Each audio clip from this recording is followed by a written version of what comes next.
तो फाइनली ये हमारे इसके रिजल्ट के अनाउंस होने के बाद बैक टू बैक क्वेश्चंस यहाँ पर देखने को मिल रहे हैं। 2 क्वेश्चंस को यहाँ पर कंसिडरेशन में रखूँगी, जो सवाल आपने पूछे हैं, क्योंकि उसके ऊपर चर्चा करना ज़रूरी है। पहला सवाल देख लेते हैं जो यहाँ पर आप लोगों ने पूछा है, वो कह रहे हैं कि भई हमारा यहाँ पर जो है कट ऑफ कितना जा सकता है, तो कट ऑफ के ऊपर चर्चा कर लेते हैं, क्योंकि कुछ कैंडिडेट्स के रिजल्ट्स यहाँ पर जो है टेलीग्राम के माध्यम से शेयर किए गए हैं। तो वहाँ पर बच्चों ने अपने रिजल्ट्स मेंशन किए हैं। उसका हम एक वेरिएशन देखेंगे और मैं बता भी देती हूँ, ताकि आप एक मोटा-मोटा अंदाज़ा लगा पाएँ अपने कट ऑफ्स को लेकर के। हालाँकि रोल नंबर के माध्यम से रिजल्ट्स केवल रिलीज़ किए गए, नाम मेंशन नहीं किए गए हैं, है ना? दूसरा यहाँ पर एक बच्चों का एक सवाल यहाँ पर बिल्कुल जो पूछना बनता है, कह रहे हैं कि अगर डॉक्यूमेंट वेरिफिकेशन में काफ़ी सारे बच्चे कुछ गलतियों की वज़ह से अगर बाहर हो जाते हैं, तो क्या वेटिंग लिस्ट में नाम उनको देखने को मिलेगा अपना? तो पहले कट ऑफ की मैं बता देती हूँ। टीजीटी मैथ्स में यहाँ पर काफ़ी सारे बच्चों ने रिजल्ट्स जो बताए हैं अपने, वो कह रहे हैं कि भई 97 ओबीसी कैटेगरी में सिलेक्शन लिया है बच्चों ने। तो आप ये सोच सकते हैं कि मैथ्स टीजीटी में अगर यहाँ पर 97 का कट ऑफ गया है, तो बाकी सब्जेक्ट्स में कितना वेरिएशन रहा होगा यहाँ पर अनरिज़र्व्ड कैटेगरी का।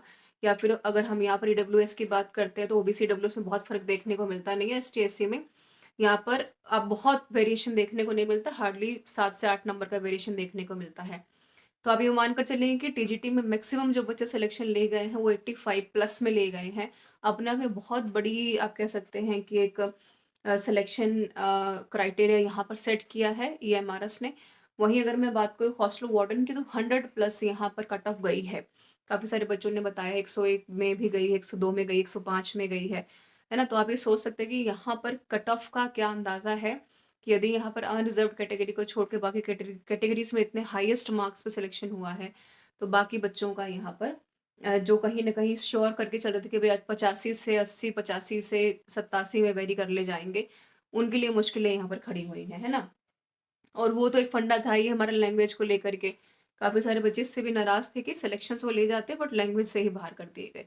तो ये एक समस्या रही। हालाँकि जैसे ही कट ऑफ का भी यहाँ पर एक नोटिफ़िकेशन जारी होगा, तो उसके ऊपर भी हम चर्चा कर लेंगे। ये जो मेरे पास डेटाज़ आए हैं, केवल मैं उसके बिहाफ़ पे बात कर रही हूँ। दूसरा वेटिंग लिस्ट को देखिए, अगर मैं बात करूँ कि डॉक्यूमेंट वेरिफ़िकेशन जो सवाल दूसरा था हमारा, तो डॉक्यूमेंट वेरिफ़िकेशन में ध्यान रखिएगा कि ये जो निर्णय होगा वो यहाँ पर ईएमआरएस का होगा। बिल्कुल अगर सीटें यहाँ पर खाली रहती हैं, तो दोबारा से वैकेंसीज़ बिल्कुल ईएमआरएस को तो की तरफ से होना चाहिए कि भई वैकेंसी दोबारा रिलीज़ किए जाए। हालाँकि वेटिंग लिस्ट की उम्मीद यहाँ पर काफ़ी कम हम मान सकते हैं कि रहेगी। तो बाकी जो भी यहाँ पर ऑफ़िशियल नोटिफ़िकेशन जारी किया जाएगा, उसके ऊपर बिल्कुल चर्चा करेंगे आने वाले दिनों में। तब तक तैयारी करते रहिए। DSSC की वैकेंसी आपके सामने है, एनटीटी है, पीआरटी की जल्दी आने वाली है, टीजीटी आपके हाथ में है, पीजीटी आपके हाथ में है, जेबीटी चंडीगढ़ का आपके हाथ में है।